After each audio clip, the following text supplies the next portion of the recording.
What is going on, Jet fans? Matt O'Leary back with another video here to recap the Jets 23-17 loss to the Minnesota Vikings, a frustrating one overseas in London. They played about as bad of a first half as you could possibly get.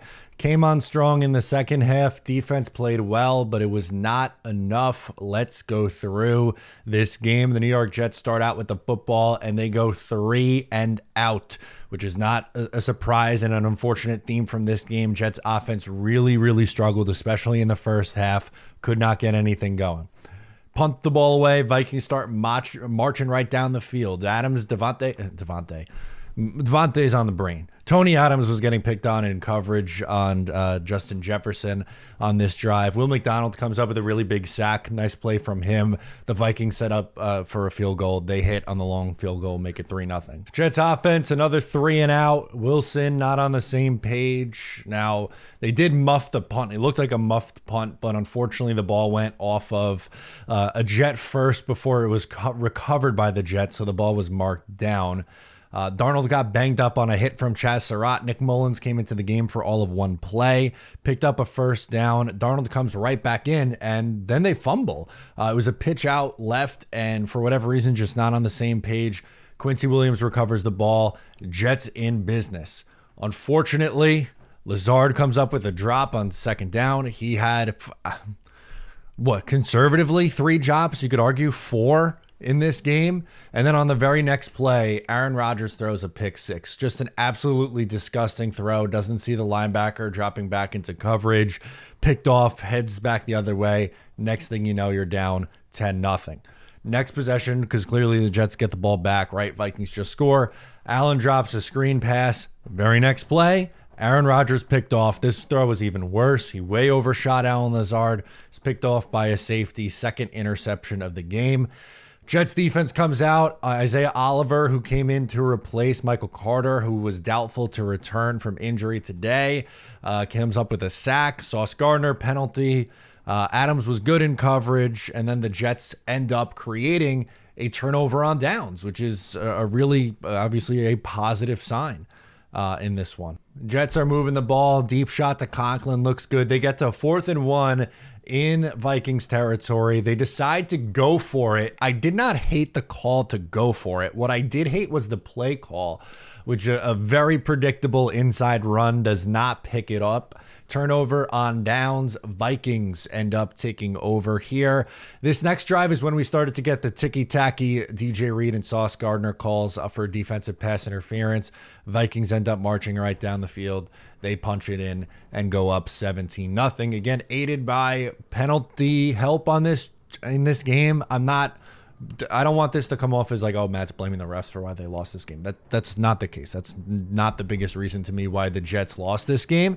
It's just frustrating when Justin Jefferson was getting like the Michael Jordan treatment and just getting every single call going his way. Especially there's an egregious one later in the game where he pushed off of DJ Reed and was called for DPI on that one. Anyway, 17-0. Jets pick up a first down, sacked on 3rd down. They punt it away. Jets get a 3 and out. Their defense played really well in this game, setting up a punt, and Xavier Gipson had his best return since week 1 in 2023, sets the Jets up in great territory, and hits Allen Lazard for a touchdown. So play before Allen Lazard drop, next play, or it might have been 2 plays later, really nice pitch and catch from Aaron Rodgers to Allen Lazard. 17-7 at the half. All right, so the New York Jets receive the ball to start the game. Second half, they kick off to the Vikings, force a quick 3 and out. Gibson was hit on the fair catch, which was obviously giving them a couple extra yardage, and the Jets do nothing with that opportunity. 3 and out, send it right back to the Vikings. Vikings pick up a first down. Sauce Gardner goes down on this one.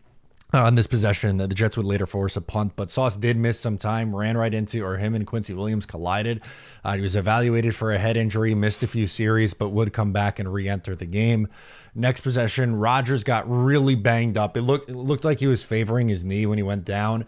Luckily for the Jets, they would get bailed out as the Vikings roughed Thomas Morstead on the punt. Offense comes back out. Aaron Rodgers comes right back out. Jets start driving. They're moving the ball down the field. Garrett Wilson, a great diving catch on 3rd down. Allen Lazard drop in the end zone. Was it a tough catch? Yes, it was a low back shoulder throw. Aaron Rodgers put the ball where only Allen Lazard could get it. Unfortunately, Lazard could not get it, and the Jets do not get in the end zone on that possession. Really, really frustrating. They kick a field goal. The next possession, Reed gets hit with that tacky DPI call that I was mentioning. Jets, though, their defense really held strong in the second half. The Vikings could not do a thing offensively. Jets force a punt. Jets punt it right back. Unfortunately, it was a bad Thomas Morstead punt. It gets the Vikings in great field position. The Jets defense holds strong. They don't really allow too much yardage, but the field goal goes through. A long one. It was 53 yards, 20-10 is your score. All right, here comes the Jets offensive line. Another another sack. Line played poorly again. A 3-and-out. Like, just offense could not get anything going with any sort of consistency. And then Sam Darnold at least tries to bail out the Jets. Didn't play well in the second half. He throws a pick to Brandon Echols, who every time he plays, it seems like he comes up with a big play. Brandon Echols on the interception. The Jets have some life. All right, Allen Lazard and Garrett Wilson pick up a first down. Mike Williams, a deep shot inside the 10. And then first and goal, delay a game penalty. Great. I'm rolling my eyes. I'm going, this is just perfect. You get the ball to what, like the 7-yard line at this time? And then you got to move it back to the 12. Check it down to Breece Hall. Wilson to the 3. Defensive pass interference on third down. Aaron Rodgers has all day to throw on first and goal from the 1. Finds Garrett Wilson. 20-17 game now. So the Jets just down by 3 points. They send it off. You got a big play to Justin Jefferson, then a big play to the tight end. It sets up a 3rd and 8 opportunity here. Jets defense, they play bend but don't break. They get off the field. Vikings do add a field goal now, so they got to go down the field and score points. It's 23-17.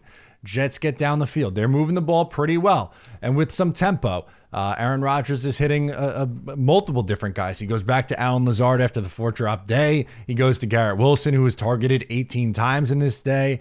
And then you get inside. You're right within striking distance.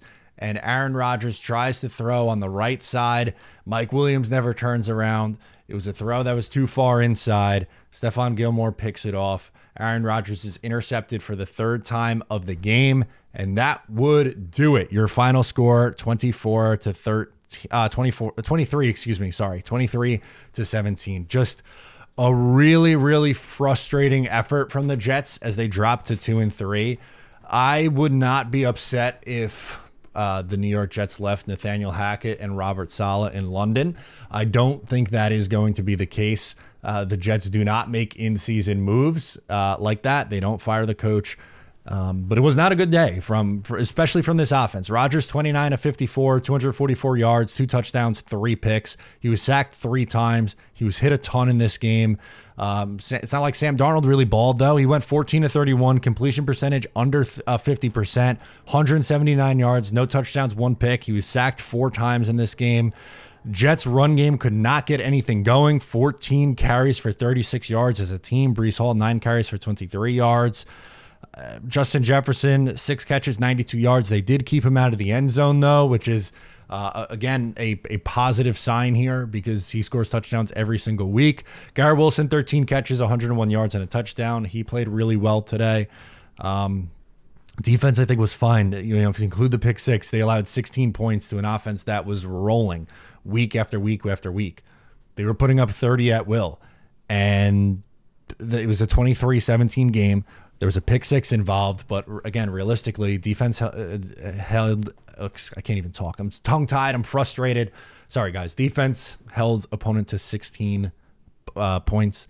That's the 4th week in a row that they've done that. They held Tennessee to 17, New England to 3, Denver to 10, and then Minnesota to 16. I know that there's some things that we can nitpick about this defense, right? But I don't want to spend a ton of time on this team defensively. This is the same thing that happened last year where we'd be like, the defense, they had 2 off plays and they ended up allowing 13 points and the Jets lost. So we got to talk about no.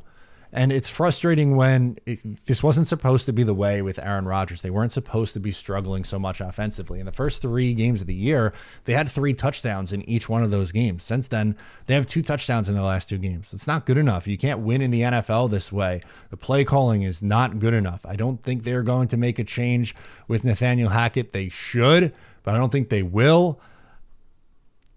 I don't know. This game against the Buffalo Bills now on Monday Night Football at home feels like a must win. I don't think you could afford to drop to 2-4. I really don't.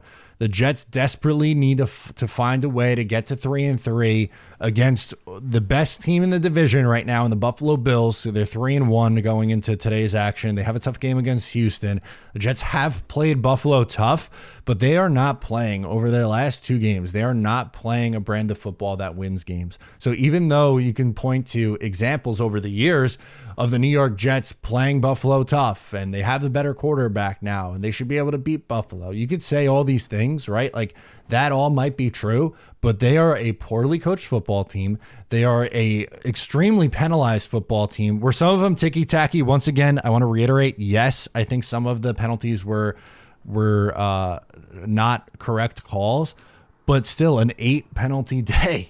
Minnesota had 11. There was a lot in this one. They lost the turnover battle. They lost the time of possession battle, although it was pretty close, 30-37 to 29-23. But they cannot run the ball. Their quarterback turned it over today. The play calling is abysmal. They're not well coached. It's frustrating. Jet fans deserve to be frustrated because the product should be better than this. Guys, let me know what you thought down below in the comments. I'm Matt O'Leary, and I'll catch you next time.